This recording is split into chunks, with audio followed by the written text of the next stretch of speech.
Hi, it's Steve Hargadon and Audrey Waters, and this is the Hack Education Podcast. Oh, we're not Hi. saying weekly podcast. Oh no, We're this admitting is that we're the irregular. this is the early February podcast. Right. It is the 11th of February, 2013. So, Audrey, we didn't talk in the last podcast about the EduCon post, hmm although it had come out.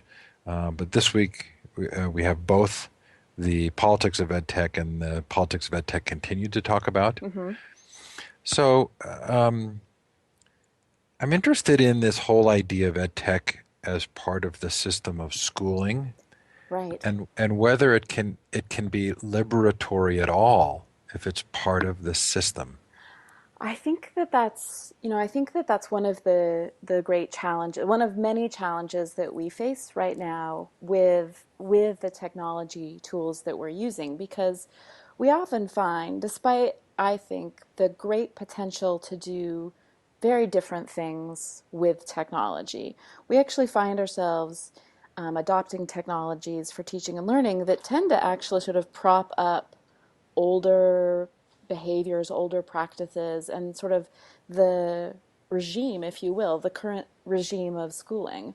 So we'll rather than having print textbooks, we'll have digital textbooks instead of questioning the necessity of textbooks altogether. Instead of, filling out a multiple choice test with a number two pencil, you fill it out now on a computer screen instead of questioning, why we're assessing folks with multiple choice tests. And so I do think that it does feel as though in a lot of ways the tools that we're seeing and the sort of explosion of new education technology startups is very much in the service of continuing the system that we already have in place, just with, I think, fancier tools.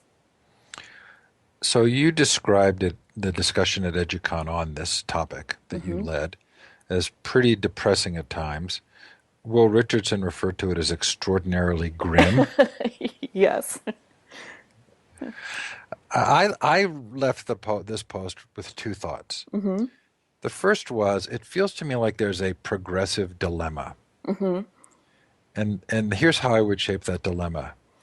That enforced education will always have an agenda.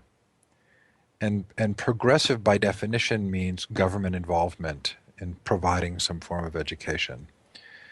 So it feels as though unless the answer ultimately is some form of learner agency, the dilemma is that no matter what the new ideas are, if they're in the framework of one group of people telling another what needs to be studied, that you always will have an inherent political economic conflict. I think that that's, I mean, I think that that's probably true, and I think that this is, I think that what's challenging is I think that many of us, particularly those of us who've sort of been thinking about education technology for a very long time now, have sort of seen the potential for something else, and now find ourselves sort of caught in this in sort of in a new web of politics and of things that sort of aren't at all our vision for what we'd want to see education become in the future. Whatever that looks like technologically, certainly a vision for a more forward thinking way of teaching and learning is certainly not not what technology has afforded us, for reasons that are both obviously that are reasons that are technological, but I think reasons that are very very political as well. Right, but even a different vision of education still exists within the construct of determining what people need. And you bring this out, as you talk about education always being political, hmm because there's always an interest from the community in having something be learned. This is where I'm really struggling, and this is why I call it the progressive dilemma, because unless you provide an opportunity for sort of the environment for learning and then allow whatever is going to take place to take place, It's still going to be one group imposing an agenda. And what I think we're seeing writ large right now is sort of very clearly where that money's coming from at this moment. Right. But and I think that there have I mean I think that the I mean I think that that's precisely right. I think that that's the a great one of the great challenges that we face. And I think that there's this recognition too that I mean I would add that part of the progressive education dilemma is that if we when we talk about sort of learner agency and individual, helping individual students sort of craft their own paths forward, that how do we make sure at the same time we're balancing that with the needs of the community? How can we make sure without some of these institutions that we've had in place, which I think have failed to do so, but how can we make sure without some of these institutions to still move towards, social justice, think about economic and political justice when we don't necessarily have other institutions who for right or wrong, for good or bad, are sort of responsible for thinking about that. And so I think that there are a lot of ways in which all of this is sort of tied up very deeply with politics and with the politics of institutions and what that means as well, what that means culturally, as well as intellectually. That's just so fascinating because the moment you say social justice, right, that's going to be one group's perception, right? So it's going to be a community's, in some way, the aggregate of a community sense, but it may not Mm-hmm. necessarily be everybody's sense. Right. So it still presupposes a responsibility or an ability to mandate something that we would call social justice. Well, it needn't. I don't know if, I mean, mandate. Yeah, mandate probably. If we're thinking about institutions the way that certainly the way in which law works now, then that probably is mandate. But I do think that if it's a more of a community generated and community focused notion of social justice, I'm not sure that has to be a mandate. I mean, maybe that is consensus driven, but certainly the way in which the law and as such justice are framed today, then yeah, I mean I think we are talking about mandates, imposition, and sort of the majority's view of the good for the rest of us, if you will. So I want to propose something, and we can think about it as in the weeks that come, maybe. But I've been thinking about entrepreneurship and the appropriate role for the government with regard to entrepreneurship. And it seems to me that the argument should be that you create an environment for entrepreneurship, but you don't mandate specific entrepreneurship. That everything we know about entrepreneurship is creating an opportunity for people to engage, work on things they care about, not be too burdened by paperwork. You create the environment rather than sort of funding specific arenas, Mm-hmm. that where you think there should be innovation. I wonder if we could do the same thing with education, which is to say it's more important to create the environment for learning. And if we really believe, if we at our core believe in the value of learning and learning how to learn as producing a positive outcome, then we don't have to mandate the outcome. We just have to make sure that the environment is available for that learning. I mean, I think that that makes a lot of sense. And I think that that makes a lot of sense in terms of thinking about things more holistically. I've been thinking a lot lately. I don't know if you happen to read the article that Clay Shirky wrote this week about another one of these sort of or MOOC related articles, and I've been thinking about this. This refrain that we hear a lot, that education is broken, and often sometimes when some folks say that, they talk about the university higher education system is broken.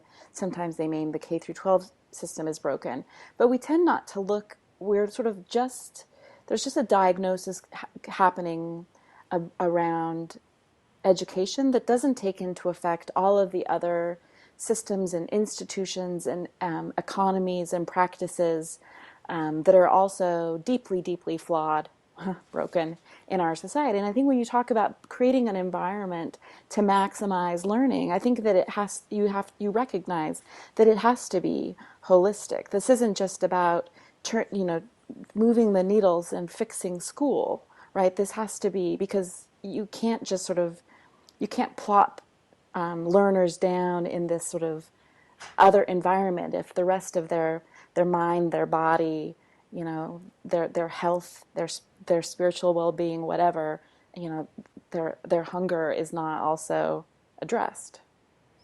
I think this is so interesting because it feels to me like what ed tech did was it reopened the door to this really interesting conversation about what learning is. Mm-hmm. And it reinforced the importance of social and peer learning and modeling and all of the things that sort of get ignored in sort of traditional rote memorization learning. Right. And now I think what it's showing us is that it's that promise, when fulfilled within the construct of our current idea of schools or schooling, is not that different. It's not really making the change. Right. I mean, and in fact, it's in some ways, particularly if I think as you and I do, if you find that, this sort of maniacal focus on standardized testing, for example, is sort of, the problems in and around the many problems that we've identified in schooling, really technology just seems to be making that machine run more efficiently, which is sort of the which it's just sort of, so instead of sort of cracking open the system, it's actually sort of helping it operate more seamlessly, which is, I think, a frightening possibility. I wrote in a blog post recently on a interview I was doing on homeschooling that I see so many valuable lessons that we could learn from the homeschooling world as it relates to self-directed learning and agency and the like. But it's very clear to me that the more I do shows on homeschooling to drill down on this topic, the less popular they are. Hmm. So I'm really curious as to where this takes us, right? I mean, if there is a progressive dilemma, and if ed tech is helping us to recognize that the dilemma exists, I think it will be hard for many of us to go past this sense of some group still mandating for another group. And I'm not even sure how you practically put this into effect. The second piece of this article that really was left with me was this idea that when there's money to be made, Mm-hmm. that doesn't necessarily mean that it will improve learning. In fact, money to be made or the need to make money could be put into this construct of you're going to need to perpetuate the problems that generate the revenue. I think that right. I think that that's precisely right.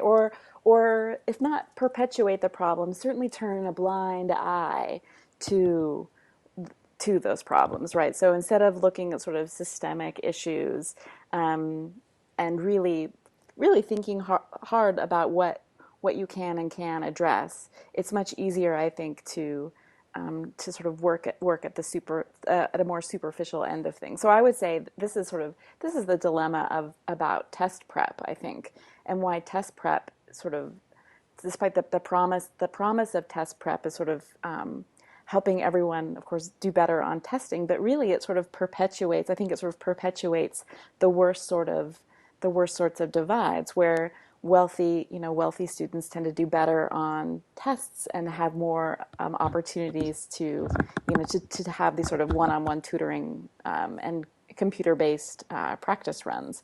And so I think that that's precisely the case. Is that following the money is in many ways going to exacerbate the problems, particularly if we aren't talking about the things, if we aren't actually talking about sort of some of the other inequalities that lead to those in the first place.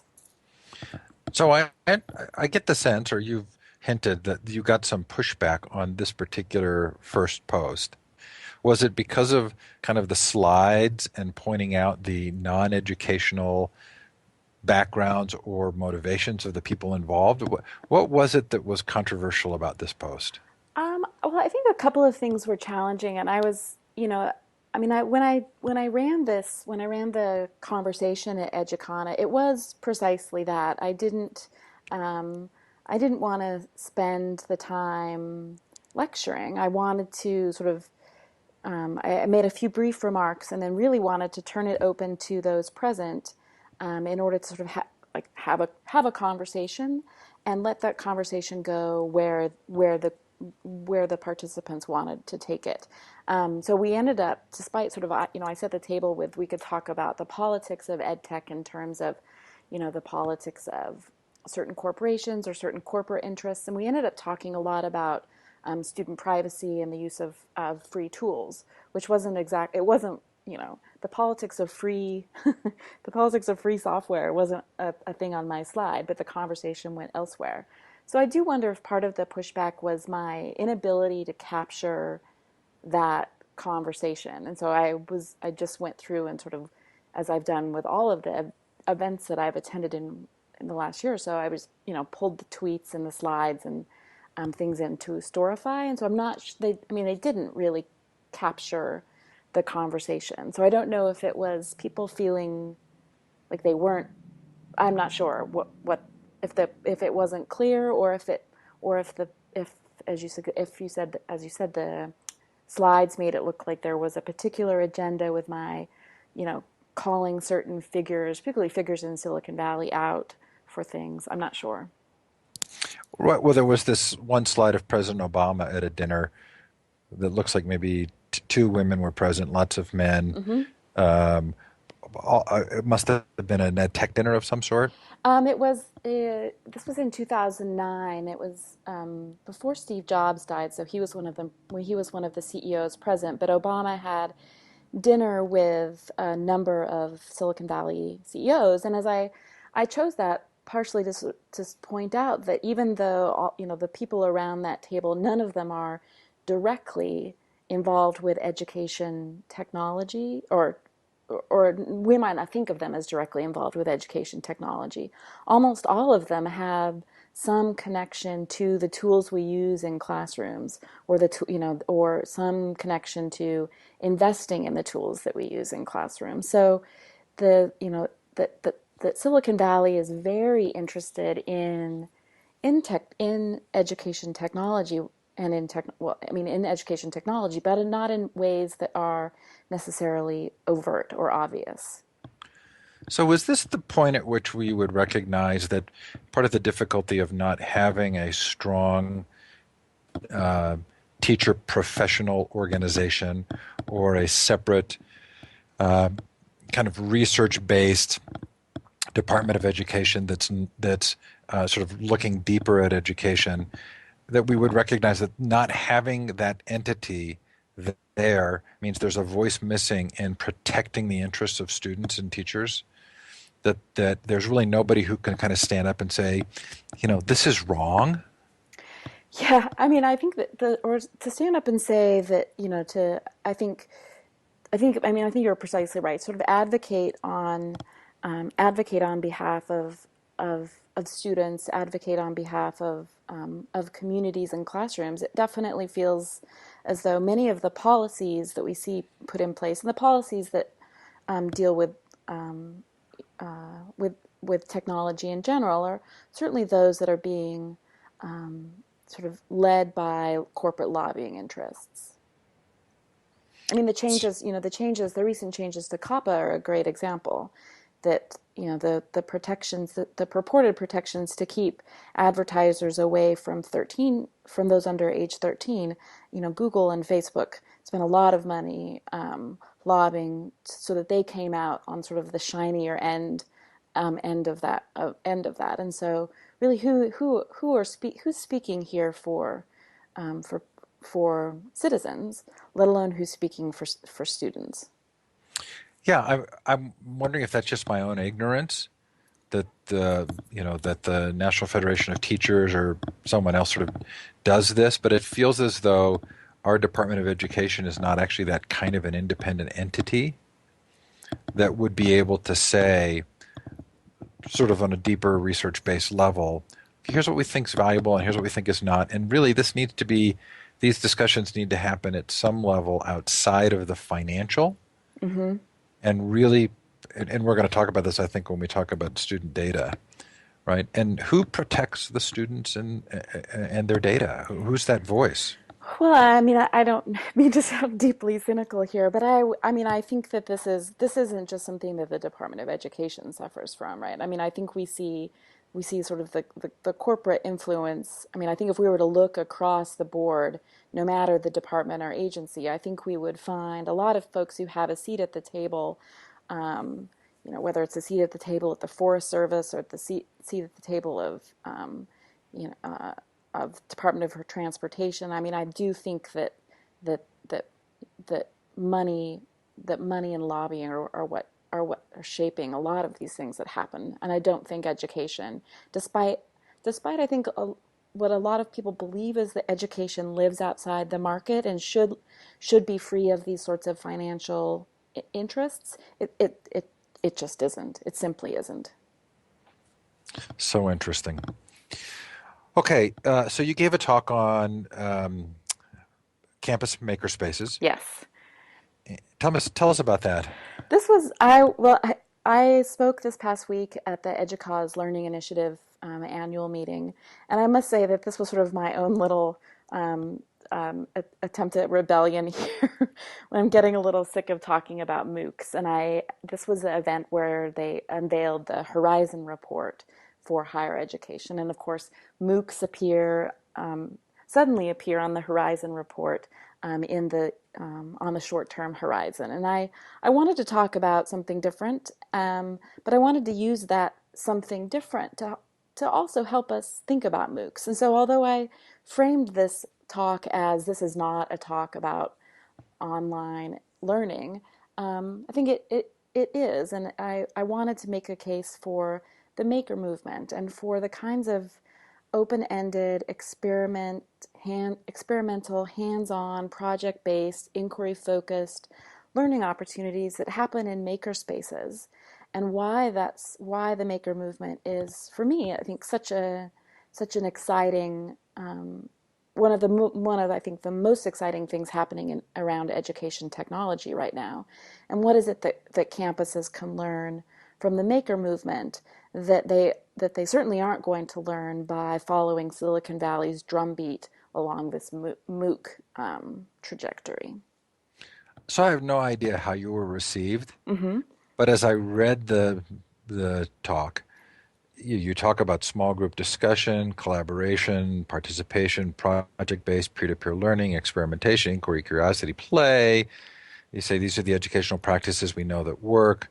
You talk about the intersection of technology and the liberal arts, the Steve Mm-hmm. Jobs quote.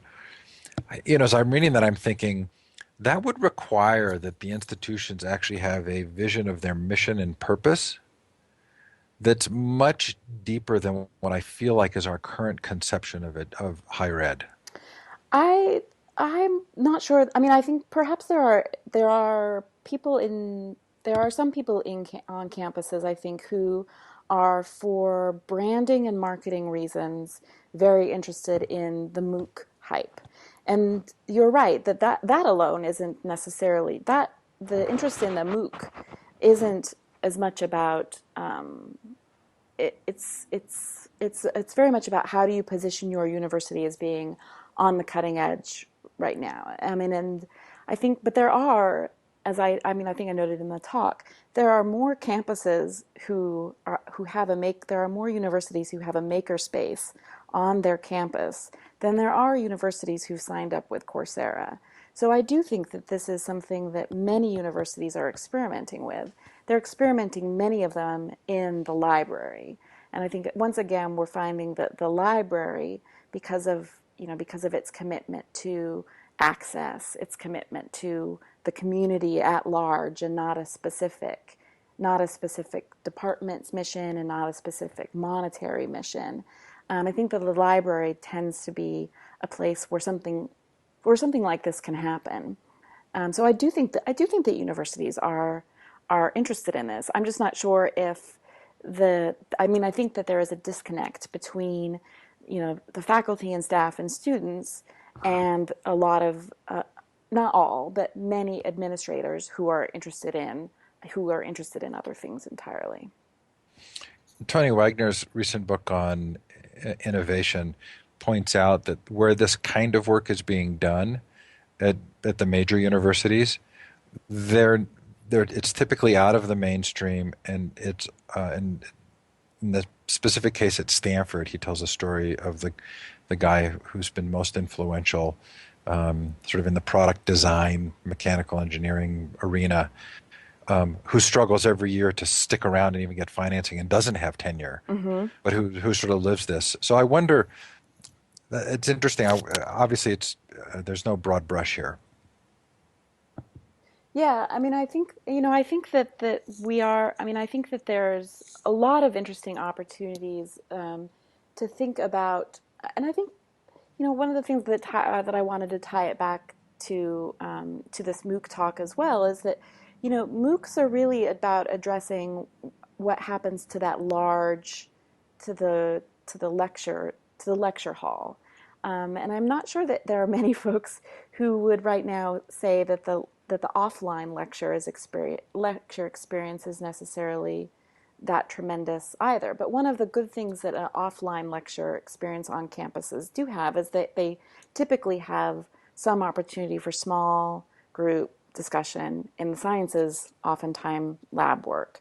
And so how can we recognize with all of this excitement about moving things online, how do we make sure that we still have time for this hands-on piece? How do we make sure that we have time to give students opportunities to play an experiment and to play an experiment with the technologies that will become increasingly important for them to adapt and adopt in their professional lives, whether they're scientists or computer science engineers or not. The ability to sort of be comfortable with tinkering, I think, is going to be really, really important. Good. It was a very good talk. Okay, so this hugely funded Gates Foundation in Bloom. Yes. Uh, Boy, this just feels Orwellian. Yeah, I mean, this is a very I think that this is a very interesting project, and it's been interesting for me to think about because and it ties very much back to this notion again of the politics of ed tech, right? But one of the things that I keep citing is this Kranzberg's laws of technology, right? Technology is neither good nor bad, nor is it neutral. And I've written a lot in the past about the need for more APIs in education technology, the need for us to be able to sort of get our data out of the tools we use to make sure that learners, I mean, I'm most interested in learners getting their data out, but the information that we have about students, that students have about themselves, isn't trapped in these education silos. And it's certainly, I mean, that's certainly the current climate that we live in technologically. And so, on one hand, this shared learning collaborative now called In Bloom will address a lot of that. It's going to make a data infrastructure, a cloud-based data infrastructure, so that data can be integrated across multiple tools, so that teachers and students and staff don't have to do a lot of the manual heavy lifting to make the technologies work with one another. But and here's the rub: is that this is a project that's being funded by the Gates Foundation, and clearly the way in which an initiative like this is going to work isn't necessarily going to be so that learners have a better control over their own data. So I had a past work experience which really led me to believe that sort of top level integration between silos Mm-hmm. is an almost impossible to accomplish task. I mean, if you look at the DMV or you look at other large projects where this has been tried, this is a really really difficult thing to do, and I think you also run this risk of that tail beginning to wag the dog, that Yes. the idea of this being so important that everything else becomes secondary to it. But at the same time, we know that standardization dramatically drives improvement and innovation, Hmm. right? So when the PC standardized, then all of a sudden it was just this boom period of time for the creation and use of the personal computer. Where does this fit in that spectrum?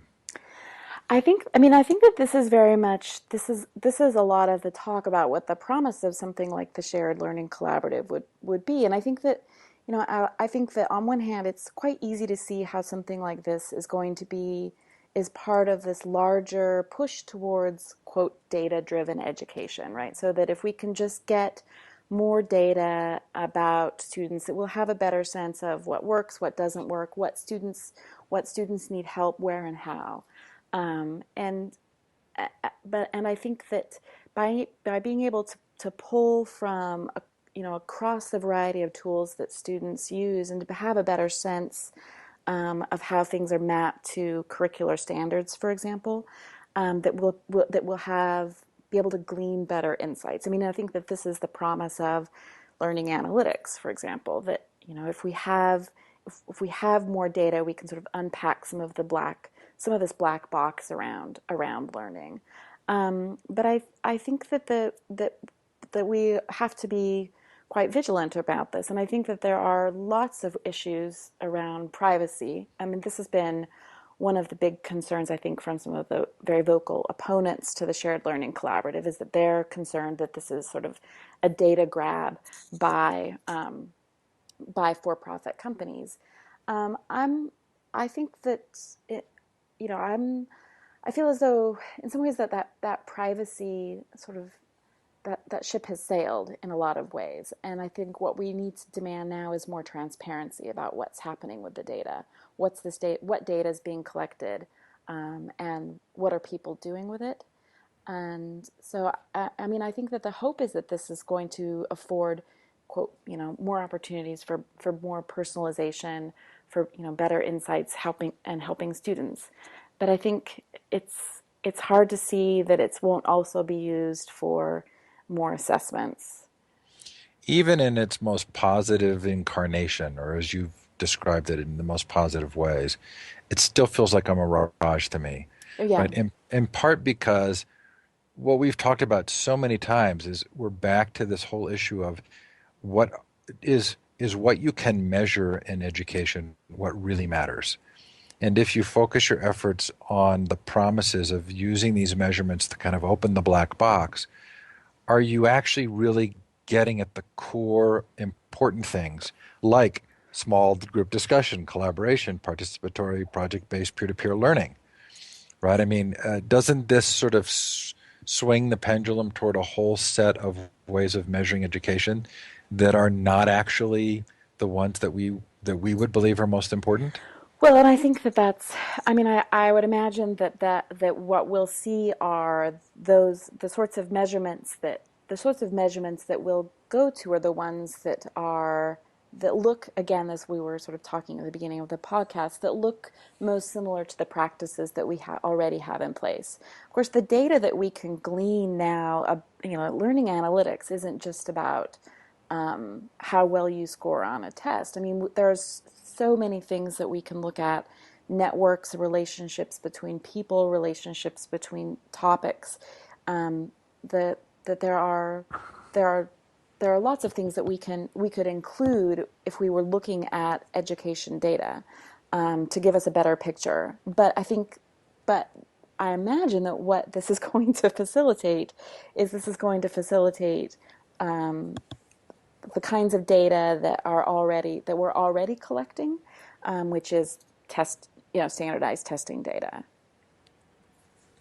Wow. I'm definitely on the skeptic side on this one. Okay, tell me about this declaration of learning. The State Department's Declaration of Learning. Yeah. I don't know. I sort of saw this pass by. I guess the Library of Congress tweeted about it, and I thought, boy, this is. We seem to have a lot of declarations and Bill of Rights and 95 theses and manifestos being created. And so I actually had a very hard time finding the declaration itself, but the State Department and numerous other agencies are sort of sort of one of the final things that Hillary Clinton did at the end of her term as Secretary of State. Were sort of recommitting to the importance of global education. Isn't that interesting? Yeah, it's so funny given your our talk last week. Yes. University of Phoenix is awarded a patent for its academic activity stream. Is this more than just sort of a traditional RSS? Is there some aspect to this in which it does seem that it should be patentable? I am deeply suspicious, or deeply, I should say, I'm deeply skeptical of the way in which the patent system works in this country. I mean, I think that we see a lot of folks being awarded patents for things where there's clearly prior art. We see people sort of buying patents from defunct companies simply to sort of sue other companies. So the patent system has a lot of problems. The University of Phoenix patent, from what I can tell, is a way it's very much akin to the Facebook news feed, so that the way in which Facebook orders the news, the activity stream that you see from your friends.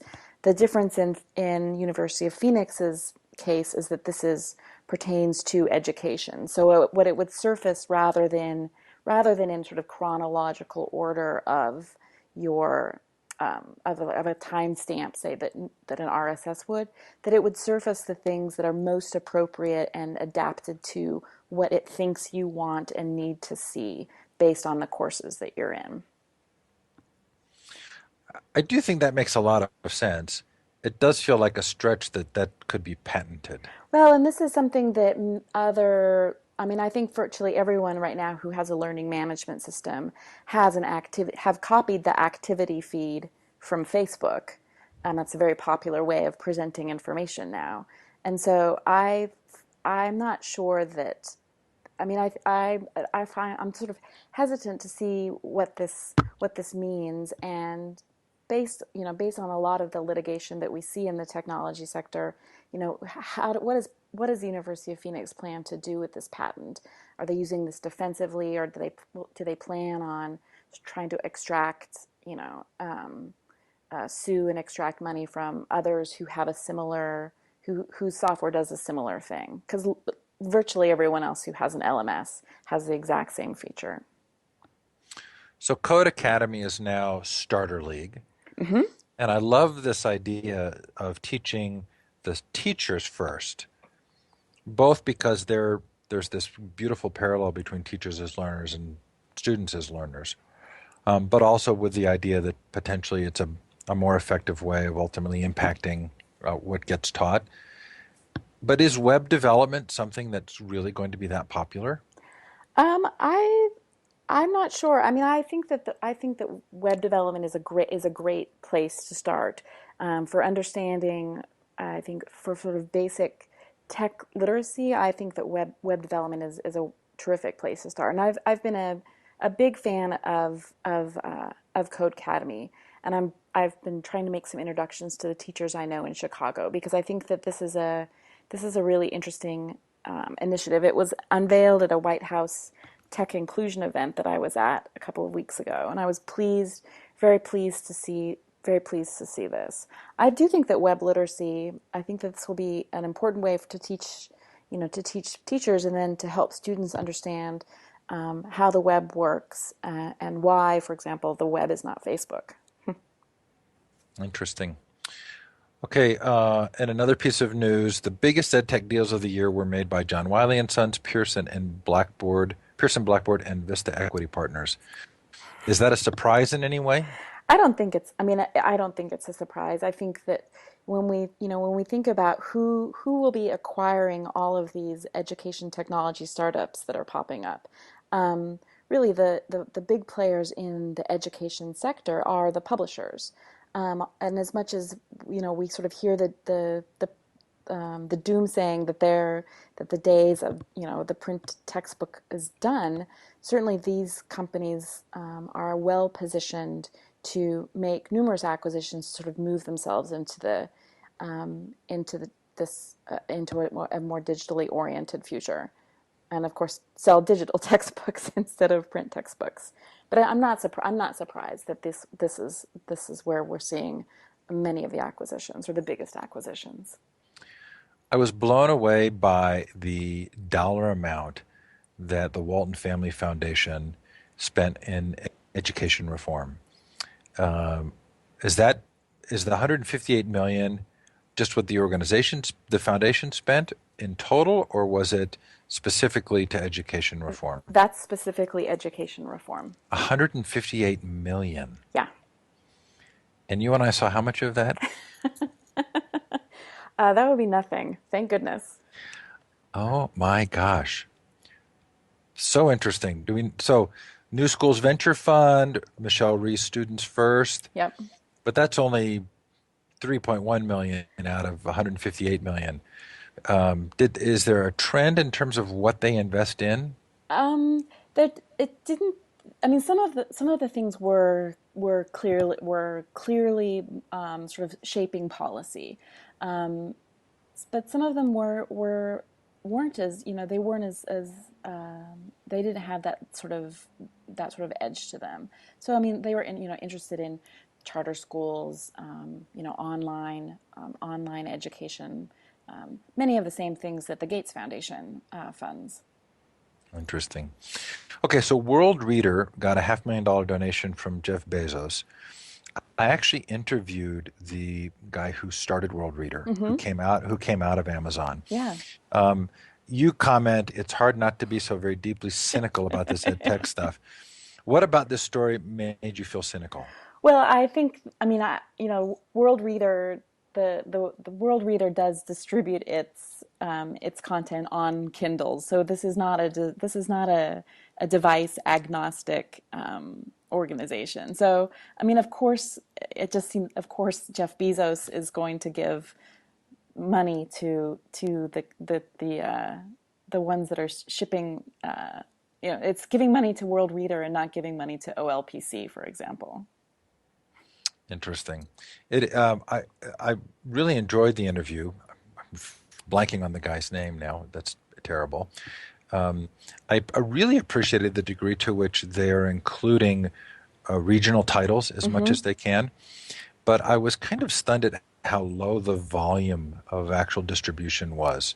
It's not huge volume by any stretch. Hopefully, this, in its most positive form, that donation will make a difference there. Yeah, and I think we've talked a lot about World Reader. I think I mean I'm a huge I think that this is a wonderful nonprofit.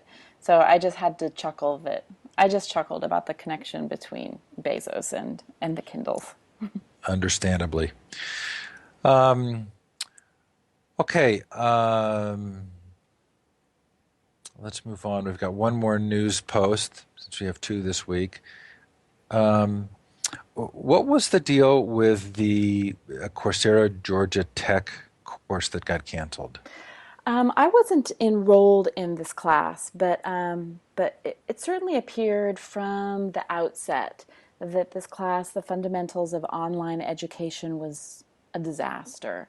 Um, there were some 40,000 students signed up, and the instructor asked everyone to go to a Google spreadsheet, for example, and put themselves into small groups. And as anyone who's sort of tried to manage a Google spreadsheet with 20 participants, you know that after, it gets very difficult to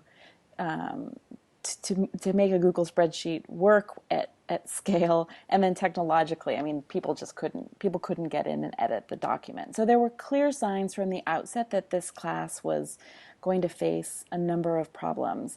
Students started to blog and tweet about their dissatisfaction with it, and Georgia Tech, by the sounds of it, Georgia Tech yanked the class. And it looks like pulled a lot of the students' work offline as a part Yeah, of that. and I think that this is the sort of, I mean, this isn't something that just Coursera is at fault over. I mean, we find this, anytime you're in a learning management system, and this is what, these MOOCs are really glorified learning management systems. When your students work, live in a learning management system, they don't control it. When the class is over, they lose access to it. And so by shutting down the course, Coursera shut down access, the students' access to any of their own comments and whatnot on the forums. So again, this is a great lesson why the CMOOCs, for example, worked with the distributed technology, using asking students to write on their own blogs, and then used RSS to aggregate students' work elsewhere, so that students actually could still retain control over their own creation. Yes, and we've seen this over and over again. Okay, in other Coursera news, the American Council on Education announced that 5 Coursera classes are approved for credit recommendations, Mm-hmm. but students at 2 of the institutions that um, are going to issue those credits themselves, if they're enrolled in the institutions, can't get the credit. That was bizarre. Well, the American Council on Education is an accrediting it offer or does what's called credit recommendation, and so it sanctions certain kinds of classes to so that students can then appeal that their own home university accept these for credits. This isn't. It's not an accrediting body. It's not an official accrediting body. In fact, some of its most well-known clients tend to be sort of McDonald, like our corporate classes, McDonald, sorts, McDonald's University, and sort of off the credits associated with that. And I think it's worth pointing out that this organization took quite a lot of money from the Gates Foundation to help them investigate whether or not MOOCs would be credit worthy. So certainly we're seeing, Gates Foundation money again lead to certain decisions being made. So on one hand, I mean, it does feel very hypocritical for Duke and UC Irvine to say these classes are good enough for other students elsewhere, but they aren't good enough for our students, the students that are enrolled in our university. I mean, it feels hypocritical, but at the same time, I think I think that makes it. We should ask then what's happening what happens in the MOOC, the Duke MOOC, that doesn't happen, or what's happening offline at Duke that doesn't happen in the online MOOC, and what is the discrepancy between the education you're getting in a MOOC and the education that you're getting in an offline class?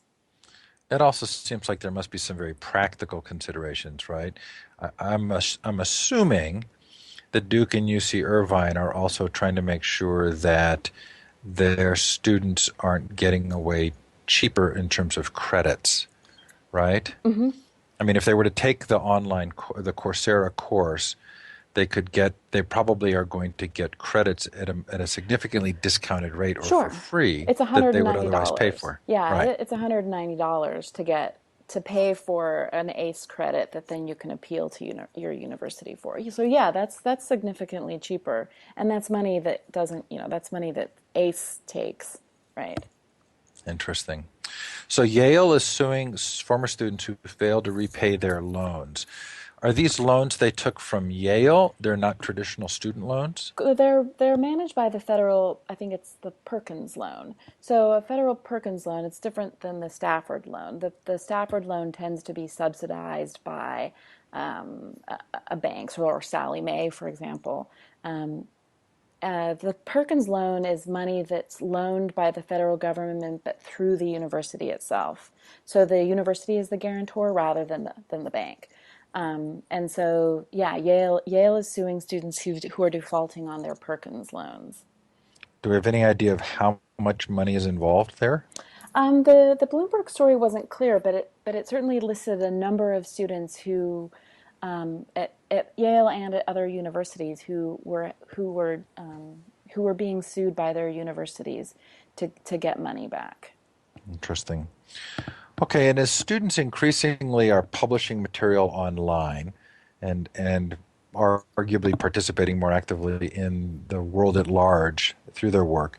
I guess it's no surprise that the Prince George County Board of Education in Maryland is proposing a policy that would give it copyright over teacher and student work. Is this a trend, do you think? I don't think that this has any legs at all. The teacher, now, it does with teachers. According to US copyright law, you own the work that you create. It's the difference is with the if you're in a work for hire situation. So if you create something that's part of your job, then your employer can claim some copyright ownership over that.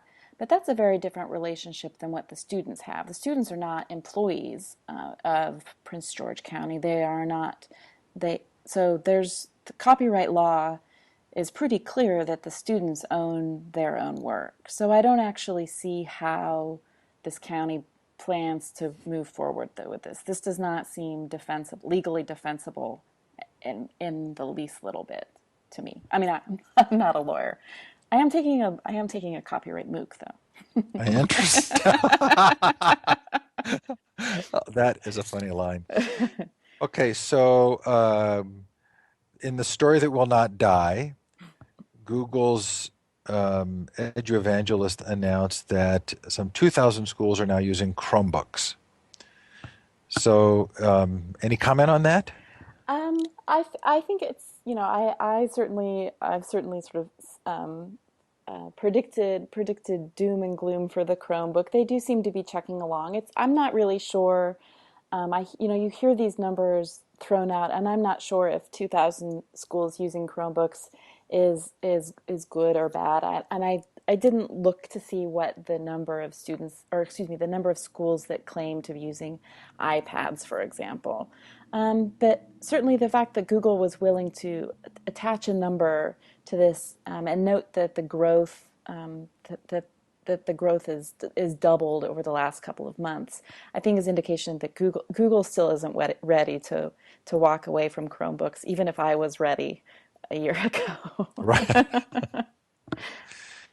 And in a fawning report, One World Schoolhouse versus the Old World State House, um, why are you even laughing here? This report this was a report by a libertarian think tank that wrote this really over the top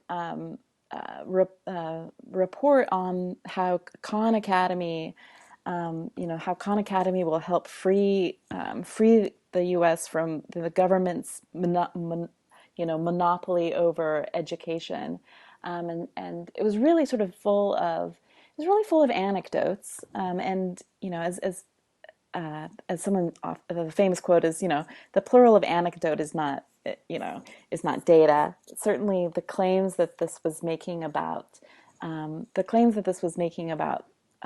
Academy seemed pretty exaggerated at best. But I got a good chuckle over the section in which it wanted to take quite seriously the critics of Khan Academy, and proceeded to sort of skewer many very, very, very well respected math professors, suggesting that they really didn't know what they were talking about when they criticized Khan Academy, and that they were just sort of defending their own ivory tower position, which I did get a good chuckle off of that one. I'm not sure if Keith Devlin had this. I actually think Keith Devlin had a good chuckle off of that too. So I think we talked about sort of the progressive dilemma, right, earlier. Hmm. It seems like there's also a conservative libertarian dilemma, right? The dilemma being that there's a portion of conservative or libertarian thought which is basically saying, I think what I said earlier, right, which is um, it's hard to shift from one set of beliefs or ideas being imposed on a set of people to another. Hmm. See that as actually a significant change. So it feels like it's sort of the core of the libertarian belief would be an understanding that that imposition from one group on another isn't fair. But it also feels like a significant part of what actually takes place in that conservative or libertarian approach to education is the commercialization of schools, right? The turning it into a profit-making venture. Right. So on the other side, is there a similar, it's not the same, but is there also a dilemma? I think that there are a number of interesting dilemmas. And I think that, one of the things that I think really struck me about this particular report, which was arguing actually for market-based reforms in education, and that heralding Khan Academy as being sort of transformative, is that it seemed stuck with arguing for market-based transformation and sort of opening up, as it said, opening up, wresting away from the government's monopoly over public education. But then it didn't actually cite sort of it didn't actually have a free market response. Its only response was Khan Academy. And so, in an open and free market, you would think that there would be many, many, many alternatives that would surface, that would certainly, particularly because of the criticisms about the quality of Khan Academy, things would surface that would be better than Khan Academy. But this report was really stuck in the praising of Khan Academy alone. Interesting. So you and I remarked before we started the recording that there's a little bit of a cloud of discouragement Mm-hmm. over maybe it's the remnants of your EduCon experience, but why is it that there's some fatigue here? I think I think that I mean part of the fatigue, and I actually felt this. I felt this at EduCon in particular, and EduCon is one of my most favorite education events to go to, and I wouldn't miss it for the world. It's an opportunity to, see face to face people who I consider sort of my dear friends. But it just feels sort of, year after year. I guess this was the fifth or sixth year of EduCon. It does feel as though we're still having the same conversations. And the conversations at EduCon are sort of they're a very small, I think that they're a smaller set of conversations in sort of education or education technology writ large. But it feels so like that we're many of us are still struggling and still fighting the same fights. And I think that that's exhausting. And then I think at the same time to see the sort of hype and in some quarters at least, really the glee when people pronounce that education is broken, and offer this sort of the solutions that seem to actually, rather than to fix things, that they actually seem to sort of destroy other things quite utterly. I think that it does feel it is pretty depressing. But I'm not sure, the education is broken narrative. I mean, I understand. I mean, there are many things that I think about our schooling system that are broken. But when I hear sort of this sort of joy in which that schools are going to be dismantled and then replaced with these sort of with this sort of with technology and with sort of the Silicon Valley's vision of the future, I think that to me at least it is, as Will said, it's really grim. I don't think it's just the joy that I'm hearing and you're describing that. I think it's the fact that it's garnering so much attention Hmm. at a level that just completely overwhelms the more thoughtful dialogue, Yeah. right? It's as though it's sort of the recognition that we're fighting this little battle and no one's really paying attention. Right. Yeah, Is no. that part of it? I think that that is part of it. And I think that I mean, and I know for me personally, like it gets to be, it's exhausting to have to be to be the to have to sort of point out, in a room full of folks who, for example, who are over the top excited about MOOCs, for example, to sort of to be the person who's always saying, "Yeah, but have you thought about? Have you really looked at? Have you asked any questions? Can we at least have a little bit of critical inquiry before we sort of, march off as sort of brand enthusiasts for things that we don't understand?" So it does feel as though the exuberance right now is completely untempered with any sort of critical or very little critical response. And I feel that way. And it's not just the MOOCs. I mean, I feel that way about a lot of things. I mean, I feel that way about sort of excitement for iPads. I feel that way about excitement for some of the apps that people tout. Just sort of exuberant for things that I think we should be a little bit more thoughtful about. So if you and I have been close to the truth on this idea that the investment in ed tech without any real revenue returns is at a level at which it would indicate at some point a crash, Mm-hmm. right, or a bubble bursting. I'm not trying to put words into your mouth, but I think we've looked at that as a potential issue coming up. Who will be there to actually continue to encourage kind of innovative work that isn't necessarily VC funded? I think that this is a very, very good question. And I think about, I think about some of the, I mean, I think about the work that at University of Mary Washington, for example, the work that Jim Groom does, for example. I mean, I think that there are pockets of innovation. There are pockets of innovation within institutions, and there are people who claim to sort of have their pulse on innovation outside institutions that actually are not really doing things that are terribly new or interesting or innovative.